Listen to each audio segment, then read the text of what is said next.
जो एनसीडीसी का प्रोजेक्ट है वो हम भारत सरकार किसी कल्याण मंत्रालय से लाए थे। उस समय तत्कालीन मंत्री राधा मोहन सिंह जी थे, मैं उनको उत्तराखंड लाया था और 3400 करोड़ रुपए हम एनसीडीसी से लाए थे। इसमें 20% सब्सिडी भी है, 25% सब्सिडी भी है और 40% सब्सिडी भी है।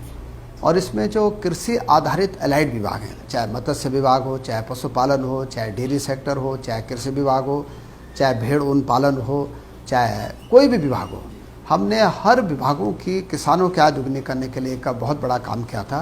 और मैं कह सकता हूं कि इस समय उत्तराखंड सरकार लगभग 200 करोड़ रुपए के प्रोजेक्ट अभी हमारे चल रहे हैं। हम लेमन ग्रास में भी काम कर रहे हैं, हम सैलेज पे भी काम कर रहे हैं, हम भंडारण पे भी काम कर रहे हैं, हम सेब उत्पादकों का भी एक एपीओ बनाया हम लोगों ने। और कृषि आधारित जो हमारा कोऑपरेटिव सेक्टर है, इससे बहुत बड़ी मजबूती मिली है और इसके परिणाम अब लोगों को दिखने वाले हैं। और साथ ही एनसीडीसी को भी मैं बधाई दे रहा हूँ, भारत सरकार को बधाई दे रहा हूँ कि प्रधानमंत्री जी ने इस योजना के रुद्रपुर से लॉन्चिंग की थी और उस दिन लगभग 70,000 किसान उस कार्यक्रम में आए थे। और मैं एक बार फिर भारत सरकार का और अपनी सरकार का ओर से अपने प्रदेश के सभी किसानों को बधाई दे रहा हूँ कि उन्होंने हमारे कोऑपरेटिव विभाग में बहुत अच्छे ढंग से काम किया है और किसान जो है इन सारी योजनाओं से काफी खुश है। नमस्कार, स्वागत है आपका संवाद 365 में। आपके साथ मैं हूं दिग्विजय सिंह चौहान, हाजिर हूं उत्तराखंड की खबरों को लेकर। आइए नजर डालते हैं उत्तराखंड में क्या कुछ खास चल रहा है, क्या कुछ उत्तराखंड की खबरें हैं।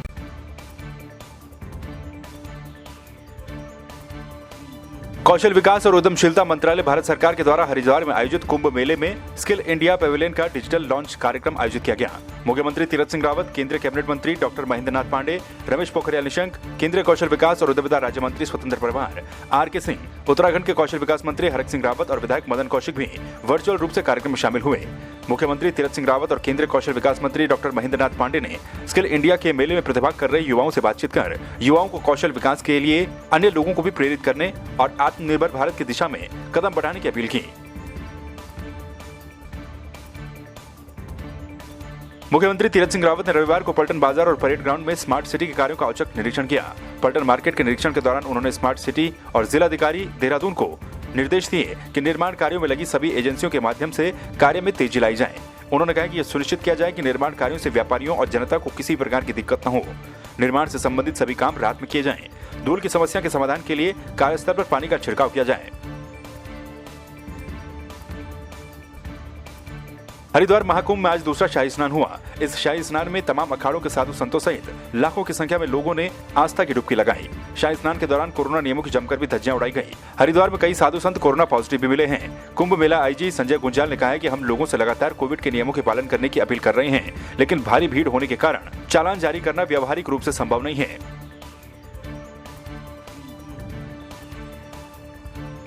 कोरोना संकट के बीच हरिद्वार में सोमवार को शाही स्नान संपन्न हुआ। शाही स्नान पर 13 अखाड़ों ने मां गंगा में स्नान किया, जिसमें 7 सन्यासी अखाड़े, 3 बैरागी अखाड़े और 3 वैष्णव अखाड़े शामिल हुए। ये स्नान हर की पैड़ी ब्रह्मकुंड पर संपन्न हुए। प्रशासन के द्वारा शाही स्नान को लेकर व्यवस्थाएं चाक चौबंद की गई थी। शाही स्नान के लिए अखाड़ों और महामंडलेश्वरों के शाही जुलूस के मार्ग को भी बदला गया। इसी दौरान किन्नर अखाड़े की प्रमुख लक्ष्मी नारायण त्रिपाठी की अचानक तबियत बिगड़ गई। वहीं बड़ा उदासीन अखाड़ा के समय पर स्नान न कर पाने के कारण प्रशासन को उनका कोप भी झेलना पड़ा। ऐसे में निर्मल अखाड़े के महंत ज्ञानदेव महाराज और उनके अखाड़े में पहुंचे साक्षी महाराज ने कुंभ मेले के इस आयोजन को दिव्य बताया। एक महायोग है, सोमवती अमावस्या है। सभी अखाड़े आज स्नान प्रातःकाल से ही कर रहे हैं। इन अखाड़ों में श्री पंचायती अखाड़ा निर्मल का अपना अलग स्थान है और मैं सौभाग्यशाली हूँ कि सोमवती अमावस्या के दिन आज मुझे गुरु महाराज ने सेवा करने का अवसर प्रदान किया। तो आज का भंडारा सेवा मेरी तरफ से था और भंडारा होने के बाद में भाई भक्त प्रसाद छकेंगे, उसके बाद हम लोग तैयारी करेंगे स्नान की।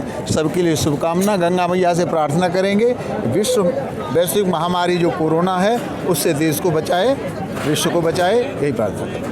निर्मल पंचायती अखाड़े में सवेरे से लेकर के सायंकाल तक जो है निरंतर गुरु घर का अतुट लंगर बरत रहा है और भंडारे जो है हमारे आचार्य खड़े हुए हैं, मंडलेश्वर लोग खड़े हुए, नंबर नहीं आ रहा है। वो कहते हमारा पहले करो, हमारा पहले करो। आज जो है सोमावती अमावस्या का स्नान है। अब हम स्नान की तैयारी में होते हैं और जो है हर की पौड़ी में जा कर के सब अखाड़ों के साथ मिल कर के जो गंगा स्नान करेंगे।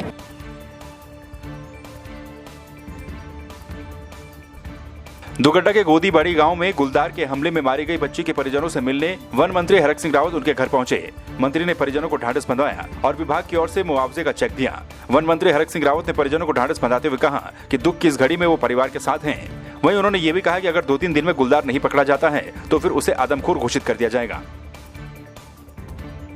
देखिए, हमने पिंजड़े लगा दिए हैं।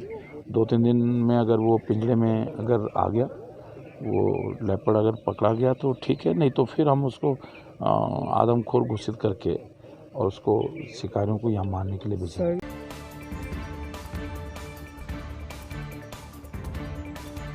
महाकुंभ में ट्रैफिक व्यवस्थाओं का ख्याल रखते हुए 15 अप्रैल तक लागू किए गए नए ट्रैफिक मैनेजमेंट प्लान के तहत अब नजीबाबाद, मुरादाबाद, मेरठ और दिल्ली जाने वाले वाहनों को पौड़ी जिले से होकर गुजरना होगा। वाहन श्रीनगर, पौड़ी, कोटद्वार मार्ग से होते हुए राज्य के बाहर जाएंगे, जिसके लिए जगह जगह पर पुलिस टीम तैनात की गई है। कुंभ के दृष्टिगत जो है, जो महत्वपूर्ण जो यात्रा मार्ग है, वहाँ पर यात्रियों के लिए और कुंभ के जो दर्शनार्थी हैं, श्रद्धालु हैं, उनके लिए अधिक व्यवस्था बनाने के पर्पज से डायवर्जन कार्रवाई किया गया है। इसमें जो प्रमुखता से जो मार्ग हरिद्वार से होकर गुजरते हैं, उन्हीं मार्गों पर हम लोगों ने डायवर्जन का प्रक्रिया अपनाया हुआ है। प्रमुखता से हमारा जो है ऋषिकेश से हरिद्वार पहुंचने का जो मार्ग है उसको डाइवर्ट किया गया है। समस्त सूचनाएं जो है हम लोगों ने प्रमुख मार्गों पर आवश्यक जो चौराहे होंगे वहाँ पर प्रदर्शित कर दिया है। साथ में उसकी सूचना अखबार के माध्यम से भी पुलिस विभाग द्वारा जारी की जा रही है। सूचना उसकी संबंधित व्यक्ति तक पहुँच जाएगी।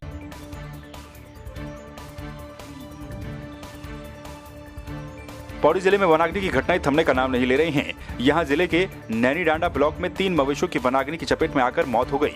ग्रामीणों ने वन विभाग से अपील की है कि वनाग्नि की घटनाओं को बढ़ा रहे असामाजिक व्यक्तियों पर पैनी नजर रखी जाए।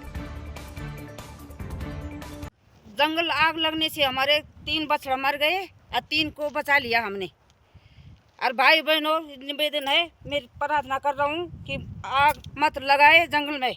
और जिसने आग लगाई, रोड से लगाई, जिसने आग लगाई उसको सजा मिलनी चाहिए। मेरा तो बहुत बड़ा नुकसान हो रखा है। और जंगल में आग मत लगाओ, जंगल बचाओ, पेड़ पौधा लगाओ, आग मत लगाओ। ये आग की जो घटनाएं होती हैं, कहीं पर घटना होती है तो उसके बाद वो काफ़ी देर बाद पता चलता है। जब तक आदमी वहाँ तक पहुँचता है तो यदि किसी ने खुरापात की है, लगाई है, तो वो पकड़ में नहीं आ पाता। फिर भी जो है वन विभाग जो है लगातार कोशिश करता है कि कोई पकड़ में आए तो उन पर सख्त से सख्त कार्रवाई जो है वन नियम के तहत की जाएगी।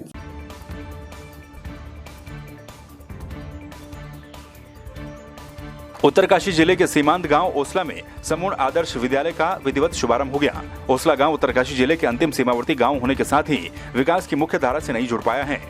इस गांव में आज भी सड़क, बिजली, नेटवर्क और स्वास्थ्य जैसी कई मूलभूत सुविधाएं नहीं हो पाई हैं। ऐसे में गांव वालों के निवेदन के बाद समूर्ण फाउंडेशन ने बच्चों के उज्जवल भविष्य के लिए गांव में समूर्ण आदर्श विद्यालय का शुभारंभ किया। इस विद्यालय में अति निर्धन परिवारों के लगभग 200 विद्यार्थी अध्ययन करेंगे।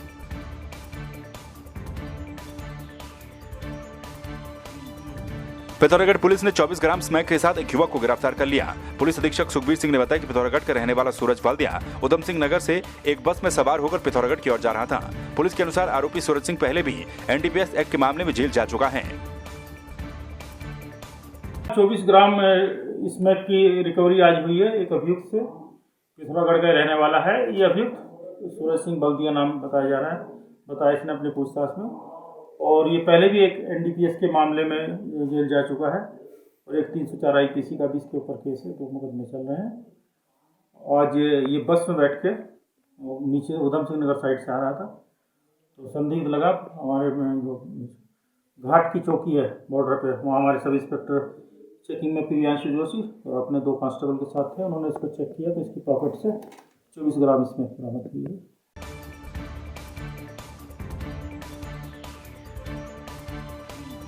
7 सूत्रीय मांगों को लेकर पिथौरागढ़ के मिनिस्ट्रियल कर्मचारियों ने Uttaranchal federation of ministerial services association के बैनर तले जिलाधिकारी कार्यालय में जोरदार प्रदर्शन किया। इस दौरान कर्मचारियों ने जिलाधिकारी के माध्यम से प्रदेश के मुख्यमंत्री को ज्ञापन भेजकर उनकी मांगों पर शीघ्र कार्रवाई करने की मांग की। कर्मचारियों का कहना है कि वो लंबे समय से आंदोलनरत हैं, लेकिन सरकार उनकी बातें नहीं सुन रही।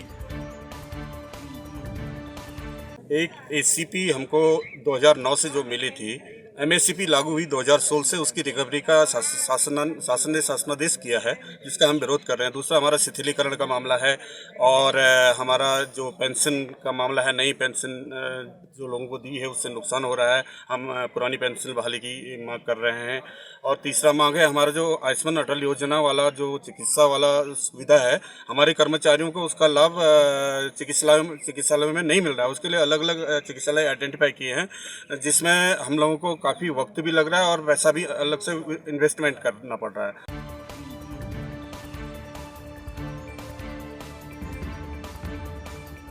निजी विद्यालयों के द्वारा फीस वृद्धि के खिलाफ यूथ कांग्रेस कार्यकर्ताओं ने जिलाधिकारी कार्यालय में जोरदार प्रदर्शन किया। यूथ कांग्रेस कार्यकर्ताओं का आरोप है कि निजी विद्यालय अपनी मनमानी करते हुए लगातार फीस बढ़ा रहे हैं और रोजाना किसी न किसी शुल्क के बहाने अभिभावकों को लूटने का काम कर रहे हैं।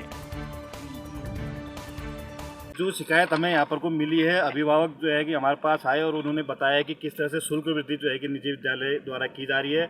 मेंटेनेंस के नाम पे जो है कि 2000 शुल्क वसूला जा रहा है, प्रति माह जो है कि 200 से 300 रुपये जो है कि विद्यालय द्वारा बढ़ाए जा रहे हैं। ऐसे कोरोना काल में जहाँ जो है कि सबकी कमर टूटी हुई है, ऐसे समय में विद्यालयों द्वारा ऐसे शुल्क वृद्धि करना कतई भी बर्दाश्त के बाहर है और इसके खिलाफ जो है कि हम सड़कों पर उतरेंगे यदि जल्द से जल्द शुल्क वृद्धि वापस नहीं ली जाती है तो।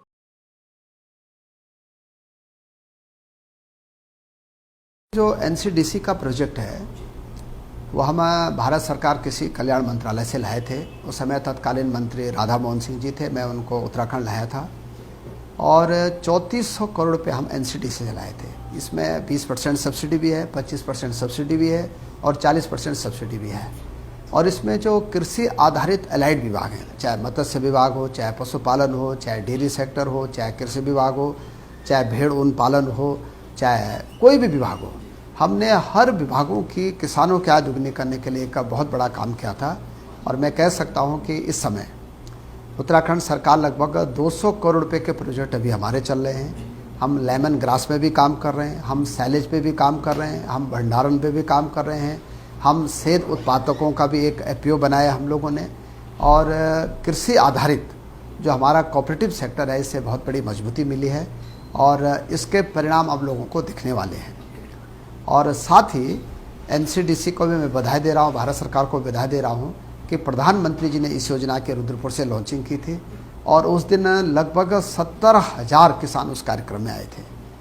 और मैं एक बार फिर भारत सरकार का और अपनी सरकार का ओर से अपने प्रदेश के सभी किसानों को बधाई दे रहा हूँ कि उन्होंने हमारे कोऑपरेटिव विभाग में बहुत अच्छे ढंग से काम किया है और किसान जो है इन सारी योजनाओं से काफ़ी खुश है। तो आपने देखा उत्तराखंड में क्या कुछ खास चल रहा है, क्या कुछ उत्तराखंड की खबरें रही। एक बार फिर से आपके सामने हाजिर होंगे उत्तराखंड की कुछ और खबरों के साथ। तब तक के लिए आप बने रहिए संवाद 365 के साथ। नमस्कार।